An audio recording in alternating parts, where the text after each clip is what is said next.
காராமணி கத்திரிக்காய் காரக்குழம்பு எப்படி செய்யறதுன்னு பார்க்கலாம். அதுக்கு ஒரு குக்கரில் 2 டேபிள் ஸ்பூன் எண்ணெய், 1/4 டீஸ்பூன் கடுகு, ஒரு 6 பல் பூண்டு, ஒரு பெரிய சைஸ் வெங்காயத்தை சின்ன சின்னதாக சாப் பண்ணி போட்டுக்கோங்க. கொஞ்சமாக கறிவேப்பிலை, ஒரு சின்ன சைஸ் தக்காளி, அது கூடவே உப்பும் சேர்த்துட்டு அது நல்லா வதங்கினதுக்கப்புறமா 1/4 கப் அளவுக்கு காராமணி நான் 6 மணி நேரத்துக்கு முன்னாடியே ஊற வச்சிருந்தேன், அதையும் சேர்த்துட்டு 2 கத்திரிக்காய் சேர்த்துட்டு மூடி போட்டு அது வேகட்டும்.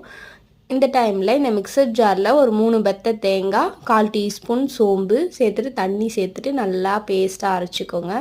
அது நல்லா வதங்கினதுக்கப்புறமா அதிலே 2 டேபிள் ஸ்பூன் அளவுக்கு குழம்பு மிளகாய்த்தூள், ஒரு சின்ன லெமன் சைஸ் புளியும் கரைச்சி சேர்த்துட்டு கூடவே தண்ணி சேர்த்து இது நல்லா கொதிச்சதுக்கப்புறமா நம்ம ஏற்கனவே அரைச்சி வச்சுருக்க தேங்காய் பேஸ்ட்டும் சேர்த்துட்டு உங்களுக்கு எந்த அளவுக்கு இந்த டைமில் தண்ணி தேவையோ சேர்த்து மூடி போட்டு ஒரு 3 விசில் விட்டிங்கன்னா ரெடி.